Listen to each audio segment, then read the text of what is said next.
Hello, friends, fellow adventurers. My name is Tyler from the MNmaxed podcast here. Tonight we are going to be going into part 3. I believe we're on part 3 now. Yep, part 3 of the conversion of Paizo's first edition Pathfinder adventure, Council of Thieves, over to the Pathfinder second edition system.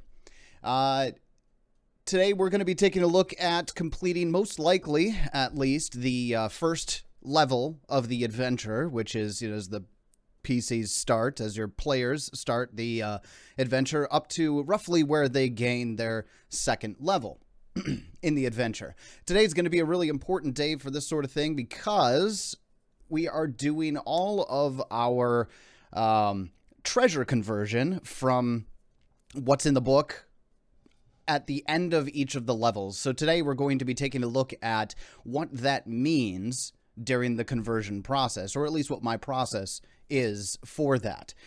Treasure is a scary thing when you're converting from first edition to second edition, but I'm going to show how it's can be very easy, and it can be very customized and custom tailored to your table so that it gives you the most bang for your buck, if you will.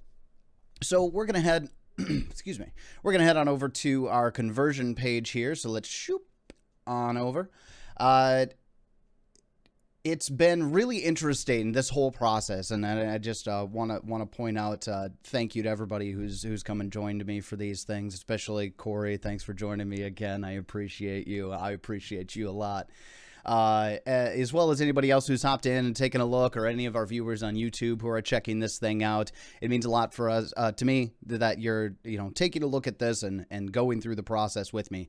I mentioned last time that I'm going to try to speed things up a little bit in regards to what we're converting on any given night, which is very important, so we can make sure that, we can try to get this whole thing done in a reasonable amount of time. Thank you, guys. I appreciate it. Newt, nice to see you here, man. Thank you. So let's go ahead and dive into it. I'm actually going to start off by just kind of overviewing a bit of what we finished off last time. Last week we finished the conversion for Genevan, who I believe I've settled down on Genevan as my pronunciation for that.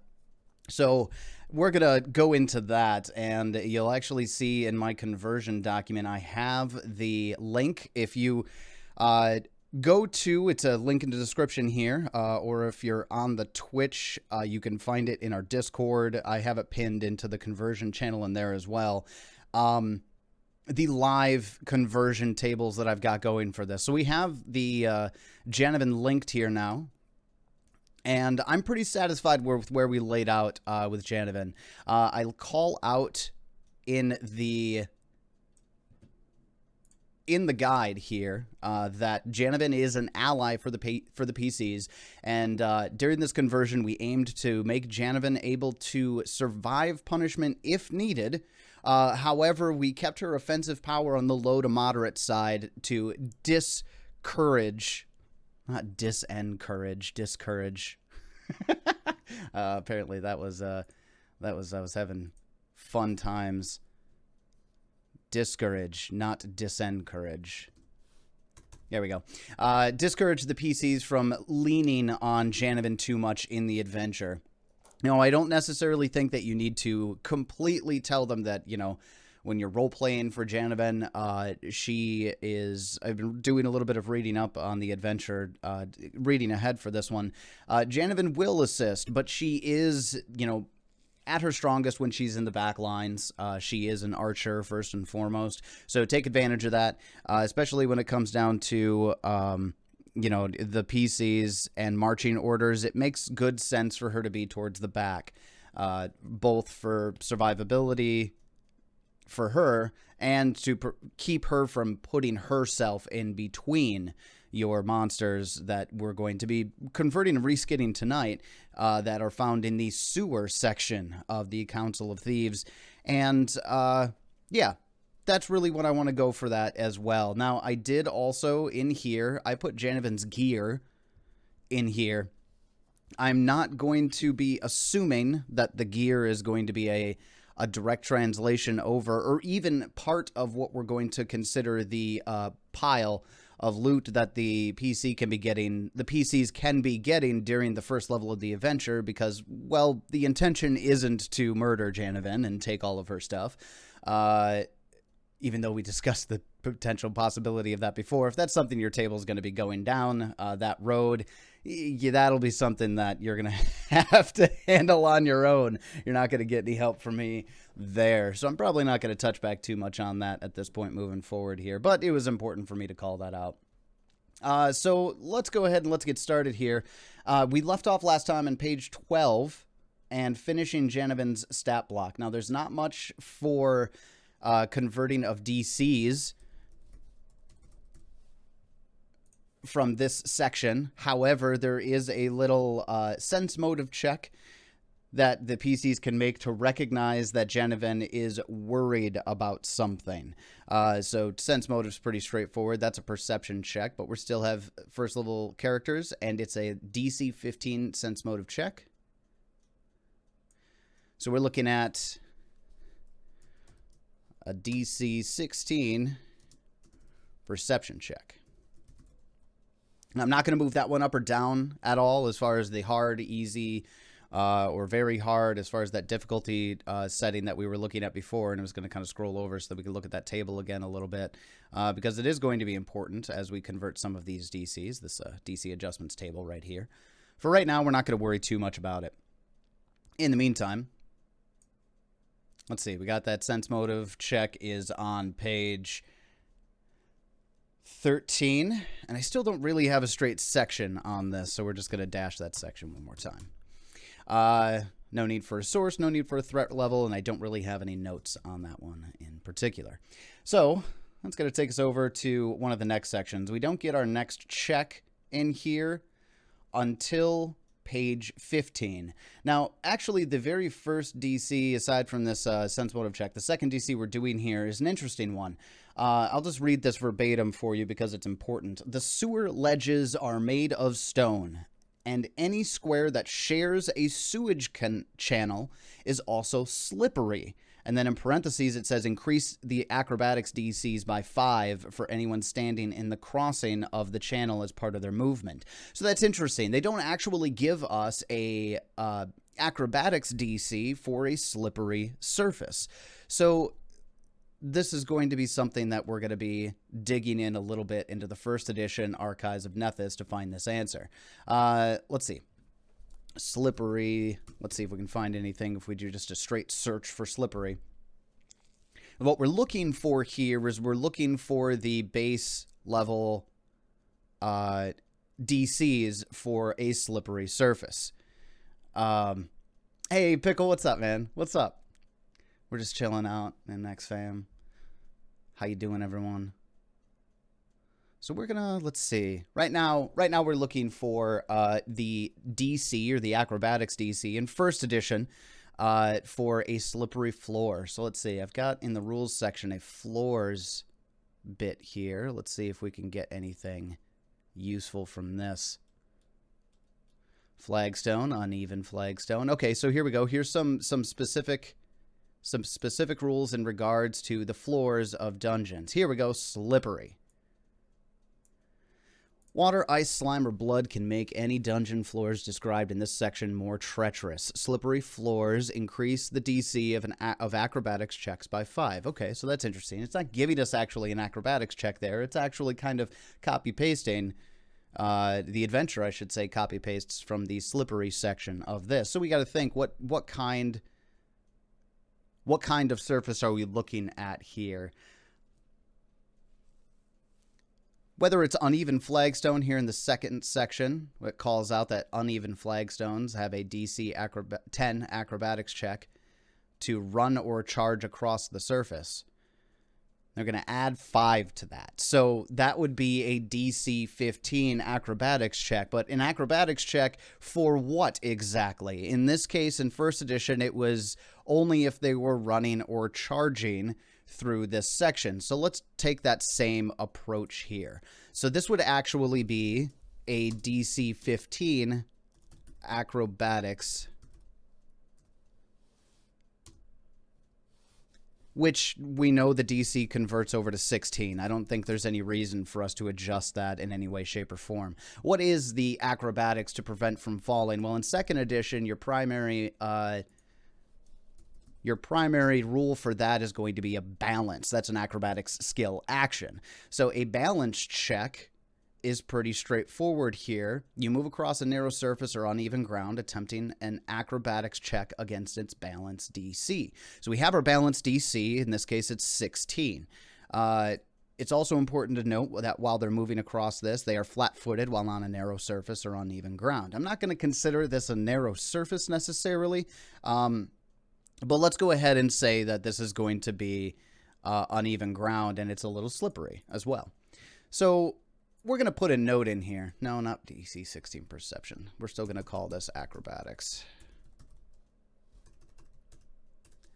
Acrobatics. To balance, specifically. Now, I'm going to put in the notes here,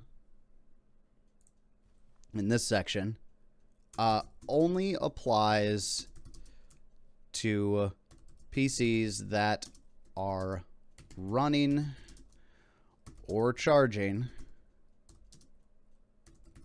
through a square with sewer water. Now, I don't have the maps here for you guys. Those are, would be available if you were to buy the adventure. But there are several places that you have that you can. There are several places in the maps that have cross sections of sewer water, so that there's certainly going to be moments where if they would like to charge an enemy or, any of the encounters when to move forward. In this case, charge doesn't really work exactly like that. There is no charge action. So what running or charging in 2nd edition is really going to be are going to be full movement or full strides. So let me actually go ahead. Hey, Fox. How you doing? Foxy. All right. Let's see. So I'm going to modify this note just a little bit. Only applies to PCs that are using the stride action at full speed, or i.e. can be avoided by moving half speed. Yeah, Fox, I appreciate. Yeah, I think that's what I'd like to go down to. Obviously, sudden charge would certainly work in that aspect as well. So let's go ahead and throw that into here. Or using move actions such as sudden charge. A lot of little qualifiers in there, but really a lot of what that's going to boil down to is are they using their stride action to move full speed through the corridors in the sewer that have water on them? And are they moving at half speed? If they can move at half speed, then they can avoid that.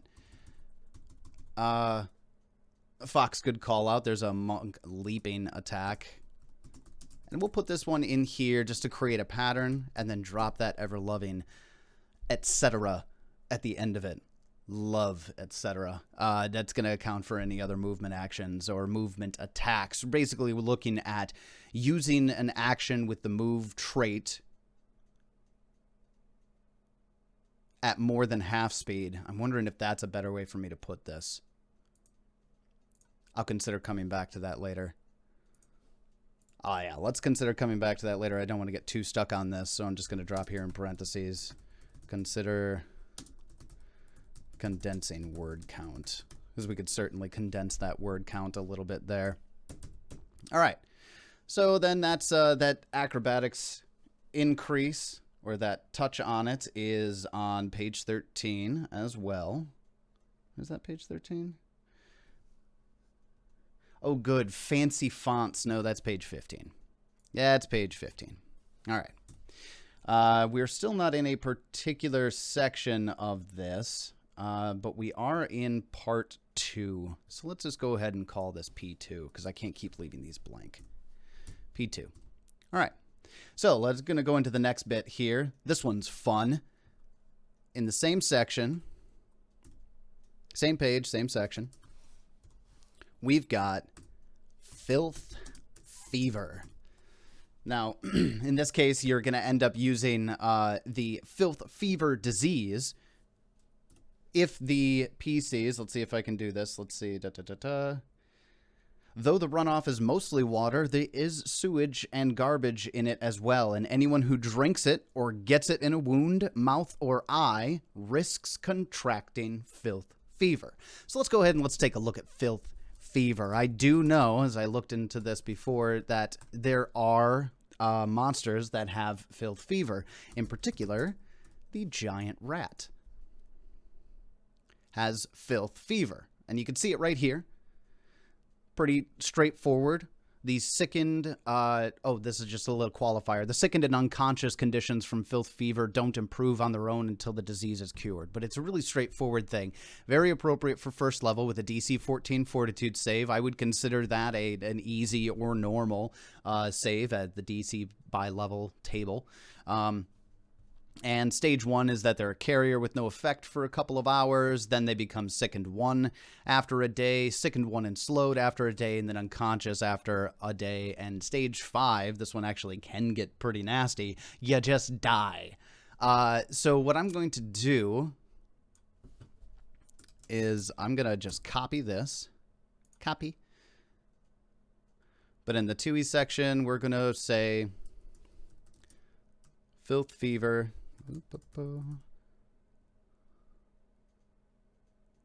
Oh, Newt's suggesting some wording here. Let's take a look.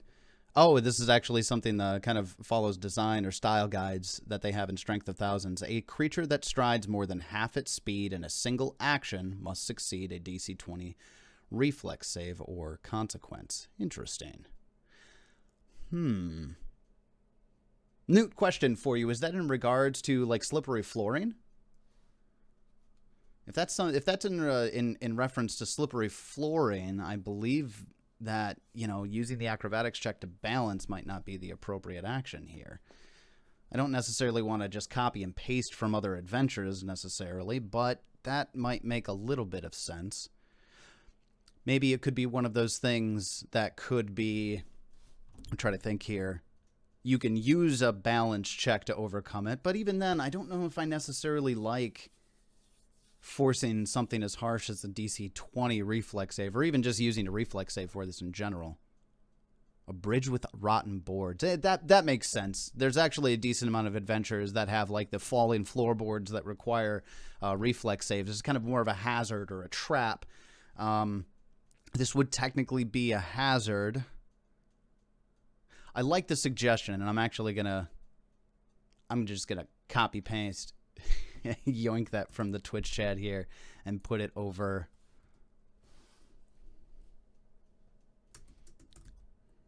Option to consider. PCs are level 6 when that happens. That makes a lot of sense. Let's see. As per SOT with a similar effect.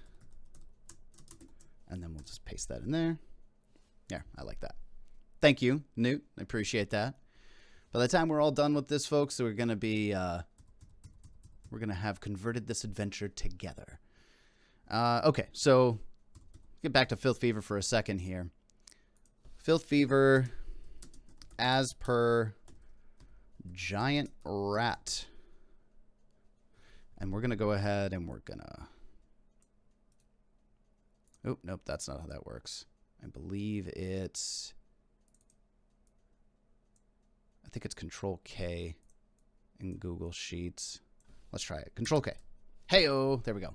Paste a link. All right, so let's actually go over to, I'll pull up a new one here, 2e.aonprd.com.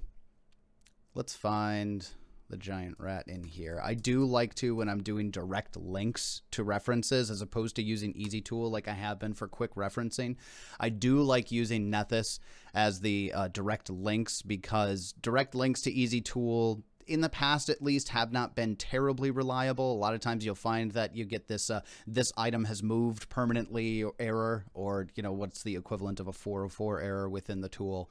So I like using Nethys for these links. So we're just going to go ahead and grab that, paste it into this, and bam, we've got the giant rat easily accessible here. Now, this technically has a threat level to it. This is a hazard. I would consider this a hazard -1. So this is going to be, let's go with a low threat.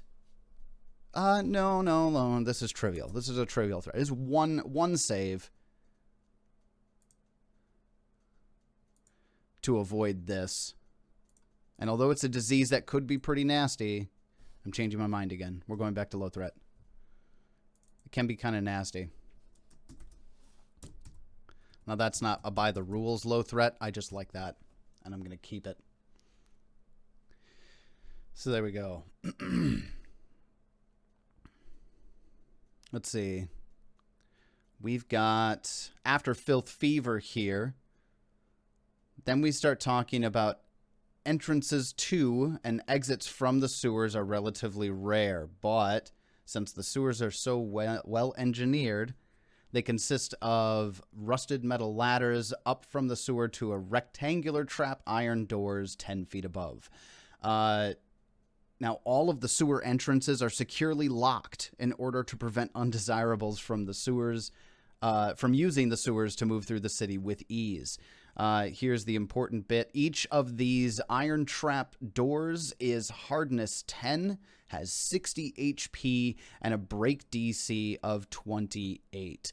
Now, the hardness and HP with the break DC, we have to consider those a little bit separately. So let's go ahead. Let's just type that in here. I've actually got the PDF on another computer here, so I can't just copy and paste this. So let's just go... we're just going to go hardness 10, HP 60, break DC 28. Now, break DC of a 28 is a really drastically high check to make at first level. And this is going to be one that we may find our very first example. We'll find out here in just a moment. We may find our first example of it's just straight up impossible for the adventurers to break through these iron doors. So we're going to take this 1E DC, we're going to move it up to 28. It can't even consider it. It's so out there. When does this become more feasible? Or my page is broken. Is my page broken? I think my page is broken. Let's reload. Reload. See, this is the error I was talking about. Move permanently. Let's go ahead back and just type in convert. Adventures from first edition. And now my page is broken. We have two Easy Tool here. Convert. This is part of the reason why I like Easy Tool. It's quick. All right, here we go. So first level DC. Bring this up to a 28. Wow. Okay, so it's not necessarily impossible. But we're going to come across our very first instance of the 2EDC wanting expert. So at first level, I don't actually know. I don't think it's possible to become expert in any given skill at first level. I might have to do a little digging into that, but that's going to be important for us. So we're just going to quick drop in here, break DC 25, and then in parentheses, we're going to say expert. Meaning that you're going to need somebody who is expert in athletics in order to break these iron doors. Newton, yeah, third level. I think you're right about that. There may be some ways around it. You know what? Not that I can necessarily think of. I know that Spencer, one of my players, was trying to get expert in, I think it was Lore Thassalon at first level. and it just wasn't possible. Let's see. Fox. They grant training or expert if you're trained. I don't know if that's true. A lot of backgrounds say that if you're already trained in the skill that something is giving you, then you choose a different skill to be trained in for 2nd edition. So this may straight up, and I'm just going to put it in here, likely impossible. Now, that could be something that they come back to if they have any reason to jump into this. Fox, that makes sense. Uncommon or rare backgrounds might actually allow for that. I could see that. I could certainly see that. So, again, this is going to be one of those likely impossible situations that they're not likely going to be able to do this at 1st level. But I kind of skipped over the hardness 10, HP 60 portion of this. So let's just go ahead and look up hardness. Ooh, they're from shield statistics. No. Item level, item quirks, items. Let's think. Where are we going to find item hit points? This might be something that Nethys might be better for. Item hardness. Let's go ahead and just search that phrase here. Let's see what we can get with item hardness on Nethys. This is the part of the reason why I'm not as much of a fan of Nethys. The search engine is a little bit slower, although it is much more exhaustive for certain. When you search in Easy Tool, it's searching for the headers of the information of the rules statistics, not for the data within the rules. Let's see. Here we go. Item damage. That's what I should have looked for. Item damage. Potentially? No, those are the rules on item damage. Items and hit points, maybe. No, there's a table I'm looking for. I wonder if it's probably in material statistics. I'm just going to keep going back and forth here until I find it. Here we go. This is what I'm looking for. This is what I'm looking for. Okay. So this table right here, material hardness, hit points, and a broken threshold. I think that we can very likely translate this pretty easily into what we're looking for, because we are looking at an iron gate at the top of those ladders that we were talking about in and out of the sewers. So let's see if we can find something that's appropriate. Well, iron is what we're looking for. Thin iron or steel? Chain, steel, shield, and a sword. I feel like we're probably looking at a little more than that. Iron or steel here calls out a hardness of 9, hit points of 36, and a break threshold of 18. This certainly seems... I don't know if that's too much. Let's see where we got for other iron. Iron or steel structure. An example is an iron plate wall. So I don't feel like we're quite as hard as an iron plate wall. That doesn't quite make a lot of sense. Let's use the just iron or steel material here. So we're going to take this part of it. We're going to go in front of the break DC. Let's see. Hardness of 9. We've got 36 HP. And we're just going to call it BT. BT is for break threshold, and I'll call that out in the notes here, since the first time we've really come across the break threshold in the conversion here. So we're going to say BT equals break threshold. And we'll leave it at that. So I like this one. This is a decent conversion. Idea here for certain within the adventure, and it's not laid out explicitly in the adventure, but you can certainly get the idea that a level 1 characters are going to have a hard time breaking out of the sewers through your standard entrances and exits from the sewers. That's because we are trying to, well, to be honest with you, railroad the PCs to a very particular place. You are trying to go someplace specific while traveling through the sewers. So that's a good place for that to be. Now there is a section here that calls out that the locks can be picked. And the pick DC, say DC 25 disabled device.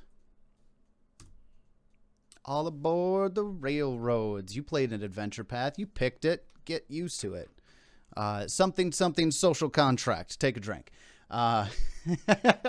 Obviously, you want to talk to your players about whether or not this adventure is for them. That way, you're not having them fight you left and right in regards to whether or not they're moving through the adventure as they should be moving through it. As level 1 adventurers, it is much easier to railroad a party than it would be a higher level adventure.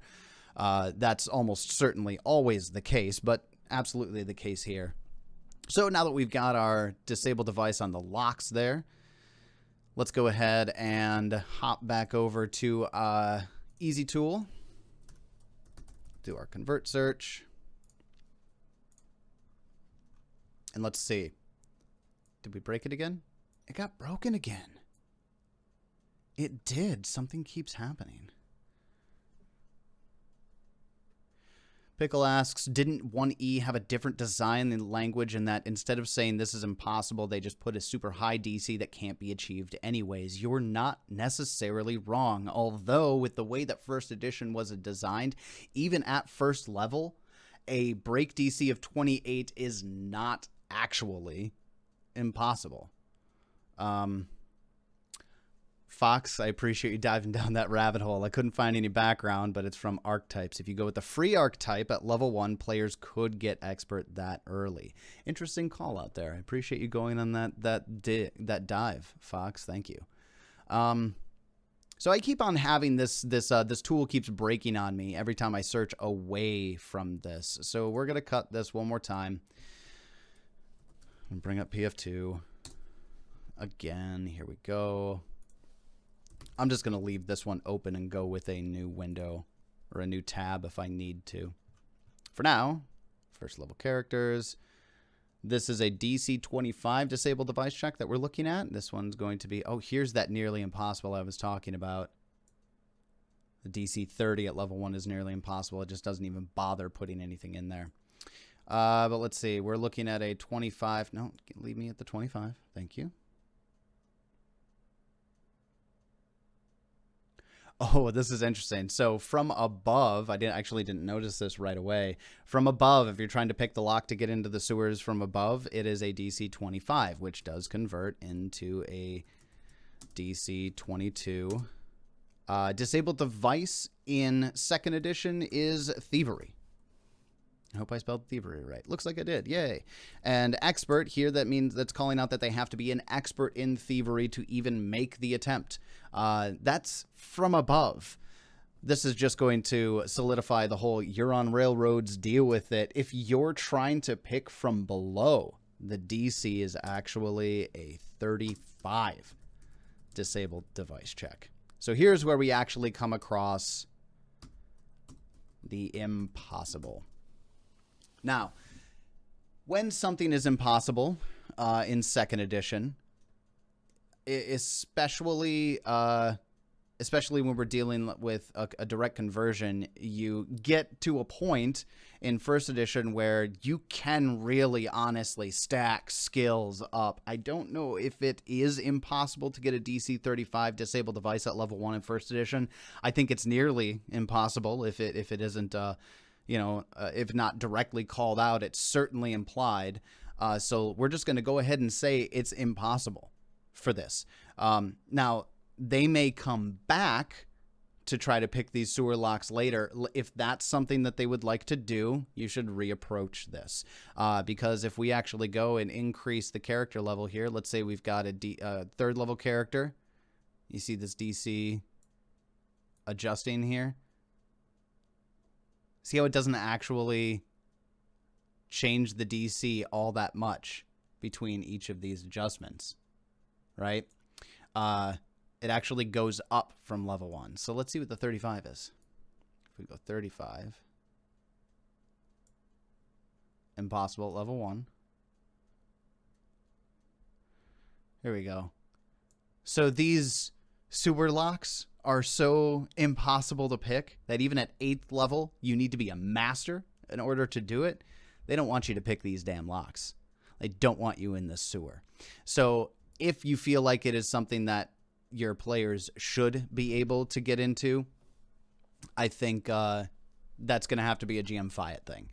For me, these DCs clearly call out that your players can't get through this, not from the bottom out.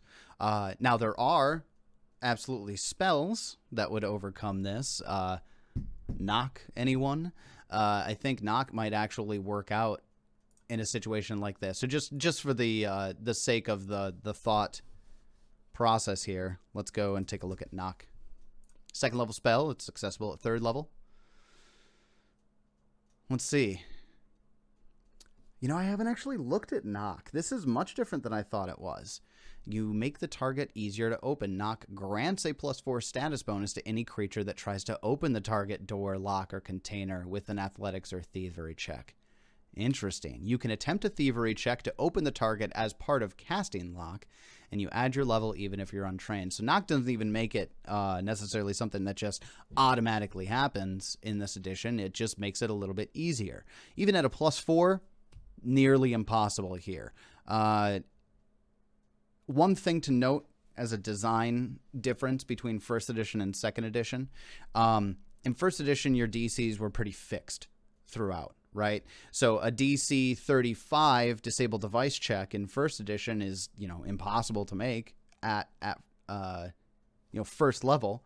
But as your PCs increase in power level, as they gain levels in first edition and they, gain more ranks in things like disable device and what have you, that DC 35 doesn't actually move up and scale with the level. So if you have players that want to come back and unlock this, impossible to unlock sewer door, find a way to make it happen, find a way to let them do it. Maybe decrease the DC a little bit, bring it in line with something more akin to DCs by level. I haven't really brought up DCs by level a ton. But let's just go ahead and search DCs, level-based DCs. Here we go. In level-based DCs, we have this fancy little table that's saying, hey, if you're looking... Oh, Newt's posted something for me here. For checks that require a minimum proficiency, keep the following guidelines in mind. Second level or lower tasks should almost never require expert proficiency. For minimum proficiency. Good call out there, Newt.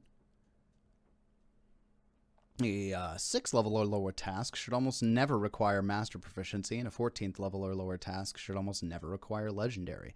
If they did, no character of the appropriate level would succeed. This is going to be something that's important to keep in mind. So here's our second copy paste from Newt there. We're just going to drop this in the notes section. From minimum proficiency. And I think what I'm going to do here is I'm likely just going to link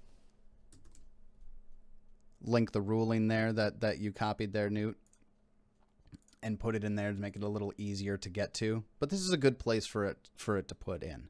It's also important to note, let's just see if Kobolds to Kobolds has anything to say about this when it comes to converting DCs. Let's see, convert the encounters. Convert the DCs. Here we go.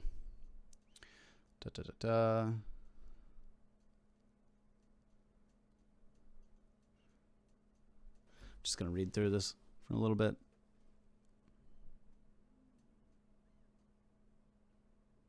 So this kind of calls out what we were talking about a little bit earlier from what I'm reading here. The conversion is simple. Oh, see, and that's actually just calling out that it's actually not important for the traps to be like for like exactly during the conversion process. So not really anything that's terribly useful in this, unless I'm just straight up misreading it. But this is definitely one of those situations where find out what's going to be appropriate for your table, for certain. And then make the right call, what you think based on the table. Like we've been talking about, and I think we're kind of going a little bit of a wormhole here. This just boils down to, here are the DCs to tell your players that, yes, you can't escape the sewers yet. I'm railroading you. Deal with it. So, let's go ahead and let's move forward here a little bit. That was page 15. We get a little bit through here. Here's one section before we actually get to some of the encounters. I believe this is one of the last conversion sections before we start talking about converting monsters here and some other things. Yeah, okay, so before we get into the sewer at large, Janovan actually has a cache of potions in case of an emergency. There are, let's see, potions of Cure Light Wounds, and enough for each PC to get 3. It's pretty hefty as far as treasure is concerned. 3 potions of Cure Light Wounds in first edition, not a huge deal. Truly not a huge deal. When we start talking about treasure, when we get to the end of this section, then we're going to talk a little bit more. This is really the very first instance of your characters actually getting items that they're intended to get. And this is to help them with what's to come in the future. Again, I'm not going to directly convert this quite yet because we're going to take this into consideration when we get to everything that comes at the end of this level. Level 1 of this adventure here. So this is on page 16. I believe all of these other ones are on page 13 as well. Kind of falling behind on the page numbers here. Hold up, let me catch up with myself. Yep, all of those are on 15. So page 15, page 15, page 15. All right. So again, we'll come back to these items a little bit later on. So we go past here. There's a little section. I actually really enjoy this. I'm not going to cover it a ton, but they actually have about a page and a half, almost 2 pages, titled Maze Maps Don't Work. And I completely agree. If you're trying to send your party through a maze, which is what the sewers are intended to be, a maze of sorts, having a map for that doesn't really work. They talk about ways that you can make mazes work at a tabletop, for example, just like doing, a piece of paper in the middle of the table if you're playing live, Corey. Mazes don't work. Oh, that's a little bit of an inside joke for us. I'm a player in Corey's a Night of the Grey Death game, and my witch has cast maze to, in my opinion, great effect.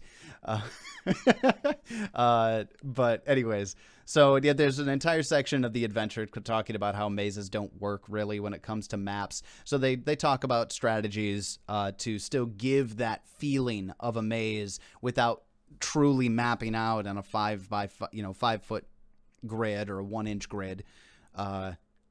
As far as maps are concerned. Otherwise, you're just going to have long-ass hallways all over the place, and then they will literally see where they've been and where they go. So I think one thing that they call out is that it's good to maybe give your players the option to draw their own map during the maze portion of this. Nope. Let's see. Corey, there's a section then about this in the AP you're converting to. That's I believe that's what is it? Wrath of the Righteous? No, that's not what it is. No, it is. It is Wrath of the Righteous. Corey is doing a conversion of Wrath of the Righteous. And it makes sense. It's very difficult to do mazes on a map. Especially and still maintain that, where it could be lost in this maze feeling. Having a grid for that makes it feel too clean cut. So not going to cover that too much in the conversion since it's all suggestions for the GM as opposed to numbers, but still a really cool thing for me to point out. They consider those things. Newt here pointing out there are no level requirements on becoming expert in a skill. You only need something that gives you a skill increase, which is different than skill training. You are correct.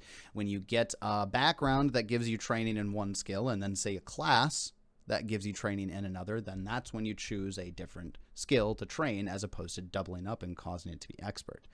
And Newt, that actually backs up what Fox was pointing out earlier, that if you have a free archetype at level 1, for example, that like say the rogue archetype, I believe, increases does skill increases as opposed to skill training. Somebody might correct me on that later on, but I think that's true. Normally, you don't get skill increases until 3rd level, but there may be ways to cheese into it. Perfectly fine. Meaning that those break DCs that we discussed earlier aren't necessarily totally impossible, but impossible enough for it not to make a difference. We'll just say it that way. All right. Let's see. Moving on here. Okay, so after the whole mazes don't work section, then it actually lays out how you're supposed to have your players go through the sewer. And the way they do it is actually with a table, a percentile table.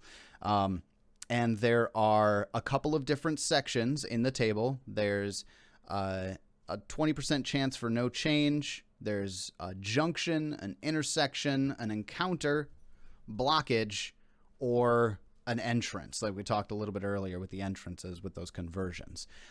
So this first one comes from the junction. If you roll junction on the table, we're starting at page 19 here.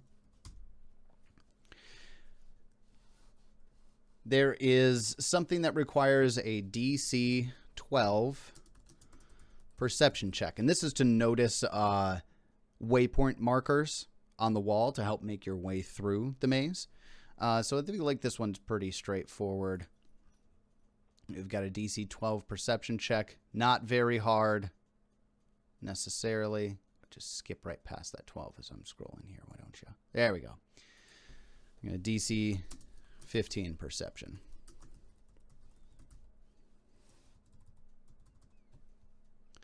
Capitalize that P. Capital P perception. All right, moving on to the next thing here. There is a 10% chance that that marker is partially missing, like rubbed out or washed away. In this case, it's a DC 20 perception. Let's go ahead and see what that looks like here. DC 20. Ooh, it's an 18. Let's get a DC 18 perception. And you'll all notice very quickly, for those of you who are here, I know Corey has done conversions. Newt's looking into this. Fox, I think even you've done a few conversions yourself. I could be wrong about that. Conversions are insanely easy for the DCs. Except for in the rare instance, of course, we ran across one nearly right away where a DC just does not convert very well in the iron doors or the locked iron doors at the top of the sewer entrances. But otherwise, most of your conversions for these things are very simple. All right, so let's take a look. We've got the next one on the table is intersection. No DCs in there. The next one is encounter. There's a whole section on page 20 with all the different encounters that you could have. We'll get to those in a minute. Blockage. Blockage, interestingly, does not have DCs called out on how to clear the blockages.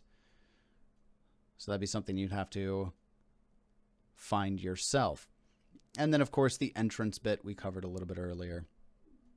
So let's talk, we're going to go into the next section here. The next section is called sewer locations. This is going to be where when you run into an encounter or a particular room, there are different sections here. The first section is the cesspit. No DCs in the cesspit. Interesting, actually. Huh. Yeah, not a single one in the cesspit section. An intersection has a map up here in the PDF, but no specifics. A door. Any break DCs on these doors? T intersection. Small, simple door nearby blocks a brick-lined doorway. Nope, nothing there to indicate that what's going to take to go through it. What about storage room? Storage room, do we have any loot in there? Nope. Large storage rooms have long since been looted of their food stores and most of their wood scavenged for cooking fires, so no concern there. Let's see. A5 is a den. Sewer tunnel. Do we have anything in there? Nope. So I'm on page 20 now. Haven't gotten to any other DCs throughout this bit. Nope, no DCs or encounters in there either. Okay, so we're actually now getting to the encounter tables.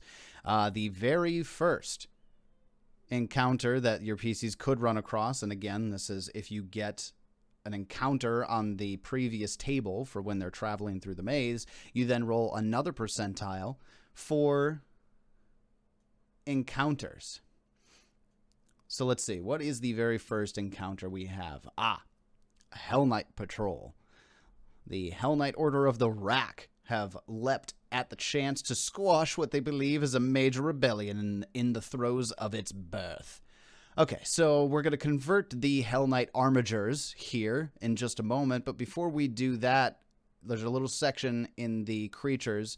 When a patrol is encountered, there's a 25% chance that they're busy arguing among themselves about which way to go, and as such, suffer a -4 penalty on perception DCs to notice the PC's approach.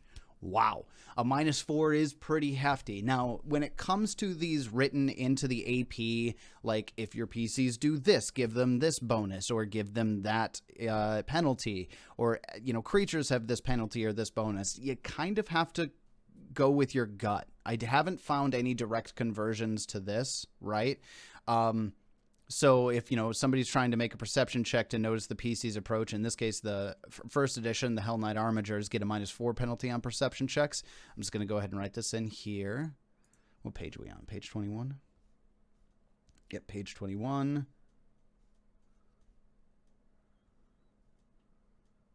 Page 21. And we're just going to write in here, -4 penalty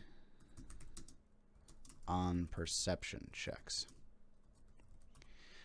Now, it's not universal for certain, but I've found that it's relatively easy, or easier in my opinion, to take some of these penalties and things to actually just kind of cut them in half, divide them by 2. A -2 penalty to the enemies in 2nd edition is pretty drastic. So we're going to say, hey, what happened to my 4 over here? -4. Thank you. We're going to call this a -2 penalty on perception checks. Now, you could get fancy for something like this. You could really look into levels of detection for something like this. You know, say like maybe the PCs are undetected as opposed to hidden from the Armigers. But then even that indicates that they could understand that the PCs are there without making rolls. So the hidden would indicate that whoever's trying to observe the PCs actually know that they're there but can't see them.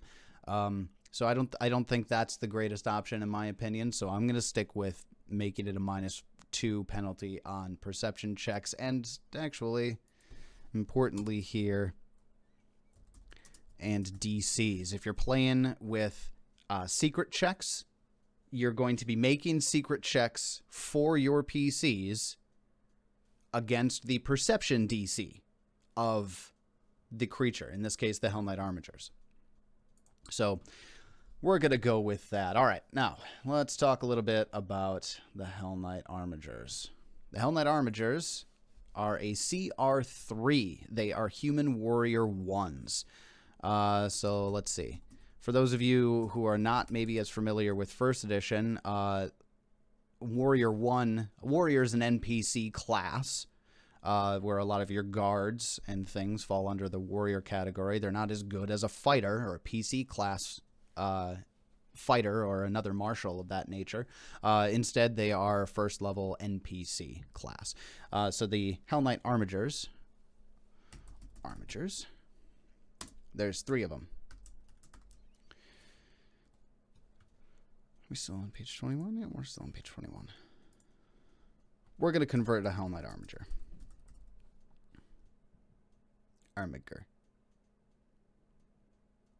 Armigers. Not Hell Armigers, Hell Knight Armigers.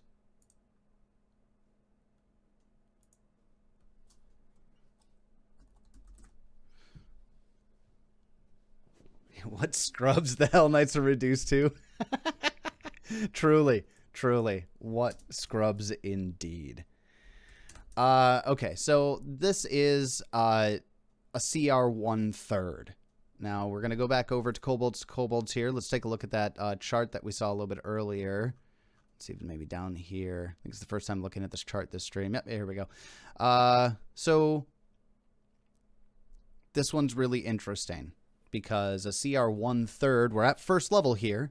And each of these is a 1/3, and of course 3 Armigers is going to equal a CR1. So that's actually going to be in line with the average party level of the party at this point, which is 1. So this is going to be a low threat encounter.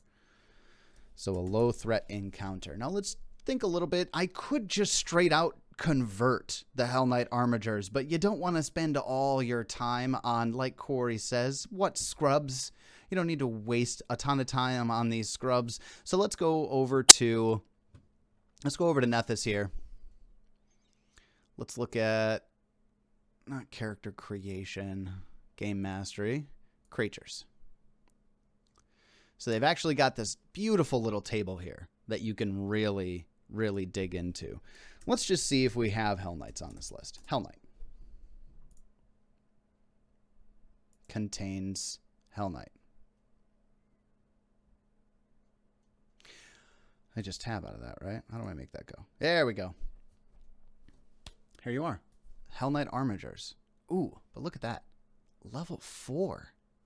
That's pretty drastic. That's pretty drastic for our party. I don't think that's really going to work out very well.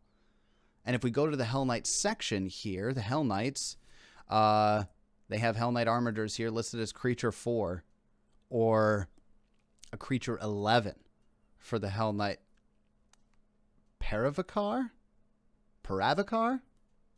Well, let's ignore that pronunciation because I got nothing for it right now. Okay, so a straight Hell Knight Armiger is not actually going to be the greatest option here. Fine, expire on me. So instead, let's go back into Game Mastery. Let's look at creatures. We're probably going to be looking for something more along the lines of a 0 level, or even, let's say we want a 0 level humanoid. Yeah, let's go with medium. Don't need to worry too much about anything else, I don't think, from the looks of it here. So let's go ahead and execute the search. Get these filters going. Come on, buddy, what you got for me? Filter, please. Yep, contains humanoid. It's equal to. There we go. All right. No, that didn't work. Is equal to. Search, please. I wonder if it's still stuck on the previous search I'm trying to do. Ah, here we go. 0 level humanoids. What do we have? A dockhand? No, that doesn't really quite work out for me. A torchbearer. No, that really doesn't quite work out for me either. Duergar sharpshooter. No, that doesn't really play into this very well either. Certainly not a farmer, crab catcher, porter from a particular adventure. I don't know if this is going to work out well either. As you can see, this isn't going the greatest. We're not finding a perfect crossover for this. So let's actually bring this level requirement up to 1. Make it equal to. Let's see if we can find something a little more appropriate. Barkeep, no. Bodyguard. Bodyguard might work here. Let's move on and see if we can find anything else. Goblin Commando, no. Scouts, no. Guard, perhaps a guard. Guard actually might work out better here, as that would indicate something like a town guard or a city guard. And looking through the rest of this list, guard is what I like the most. So, okay, so let's take a look at the guard. Guard is a first level creature here. There's a good chance that 3 of these is going to be a pretty drastic encounter for your party. Let's see. Let's go to the tables. We're going to go building encounters.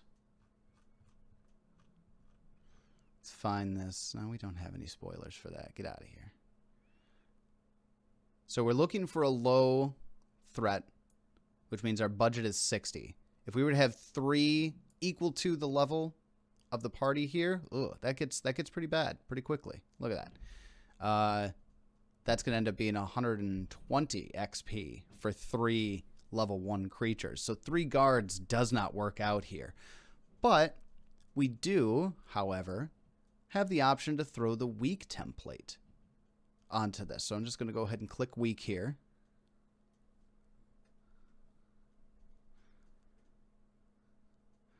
So Easy Tool has this option as well when you're looking through something and it looks like, yeah, I found something, but it's, maybe a little too underleveled for what the party should be meeting at this point, or maybe it's a little too overleveled. You don't find that perfect thing. You could always get to reskinning, and that's kind of what we're doing here with the reskin. But let's see, this would make it a level 0 creature. And if we look at building encounters, party level -1 would be a 0 level creature. That's 90. That gets into moderate territory. So what else can we do to actually make this a little more appropriate? Is there anything we can do to make that guard a little bit appropriate? Well, maybe the answer is instead of 3 armigers, we throw 2 at them. With 2 armigers at party level -1, that's 30 per creature, which brings us right in line with that low-level threat. So let's go ahead and let's modify our conversion here. We're going to say a weak, let's capitalize this, weak guard. And a guard, we're actually going to use this source for the first time here. Guard comes from the Game Mastery Guide, page 232. So let's go ahead and GMG 232. I don't like that formatting. Let's try this again. Highlight all of it because I'm going to be copying this table for later purposes. Bold. Let's center this son of a bitch. There we go. Did that even work? It didn't even work. Let's try this again. GMG 232. We like that. All right. So now we've got our weak guard listed here. We've decided that there's going to be 2 of them instead of 3 armigers. So we're going to go 2 here. And let's do that little trick. We'll highlight, Control K, copy this, paste it into here. Boom. Weak guard. So 2 weak guards are going to be our Hell Knight armigers. And I feel like that's pretty appropriate. Is a group of 4 armigers considered a Koro? I thought that was pretty good.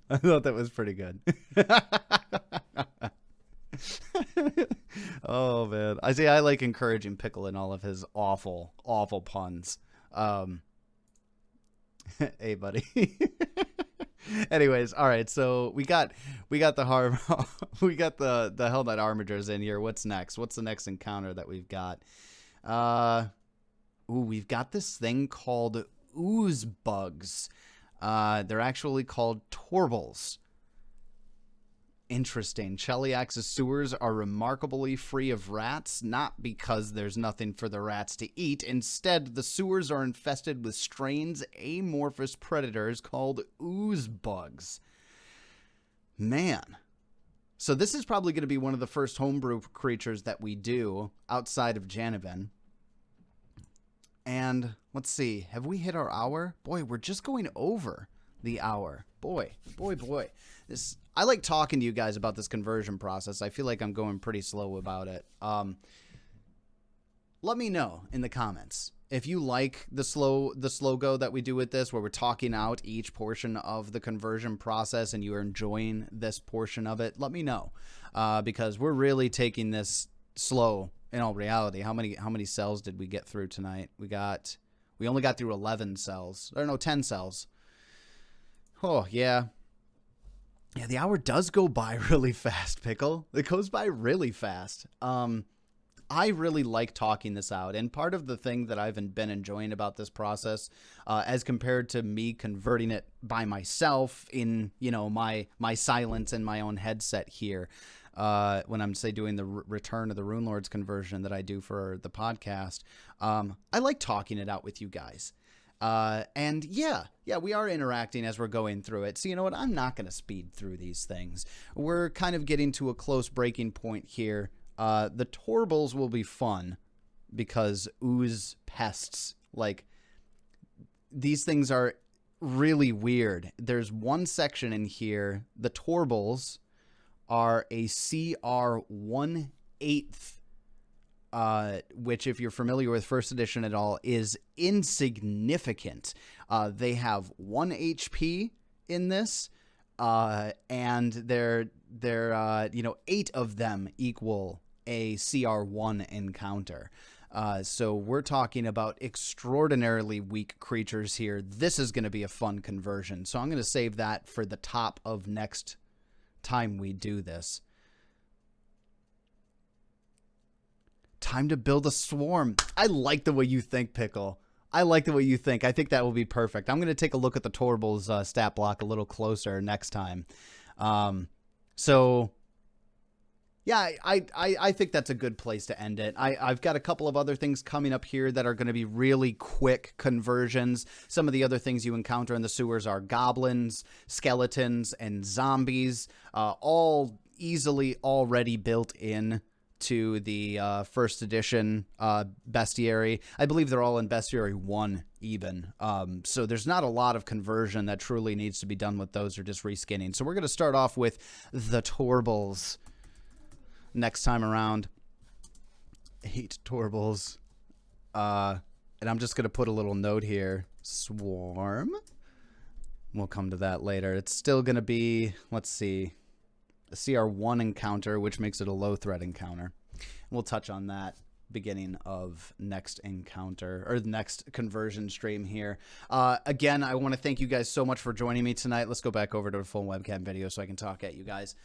If you like what you're seeing, go ahead and toss in some comments. I'm hearing from the chat here that people are enjoying the slow build and the interactiveness of the interaction that we're having with each other while we go through this process. It's been really fun to go through it with you guys so far. I'm really enjoying it. If you're watching this on YouTube, go ahead and comment down at the bottom what you think about the slow roll of this. An hour per video is a lot, but we have a lot of interaction that's happening here. If you would like, I would consider editing down for the YouTube videos. That would maybe just really hit the important parts of the conversion. I could probably cut down the majority of this to, 10, 15, maybe 20-minute videos. Take a little bit of, take a little bit to do as far as the editing is concerned, but I'm willing to do it for you guys if you think it's more valuable for those of you who are watching on YouTube. For those of you here with me on Twitch, we will not be doing the conversion next week because next week is the 3rd Thursday of the month, and this is going to be, we're going to be doing a stream, but it is for our Patreon supporters specifically, and we're going to be digging deep into part 2 of Guns and Gears. Last month I had a chance to dig into the Gears section of the Guns and Gears book.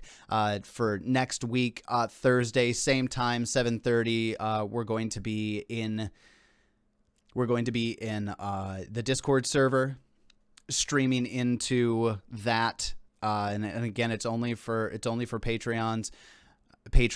I always say that wrong. It's only for patrons, and we're going to be talking about gunslingers, guns for equipment, and other fun things that come in the Guns and Gears book. That's going to wrap our Guns and Gears discussion in the Masters stream, is what we call it. And I believe I'm actually going to have David and Swanee there for that one, as opposed to last month it was just me. So join us for that if you're a patron. It'll be available after the stream on our Patreon page as a post, so if you don't get a chance to catch it next week, you can absolutely watch it after the fact. Like I said, it's only available to them.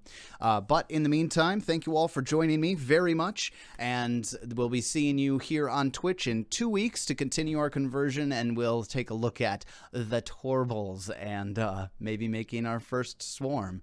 And until next time, it's your turn.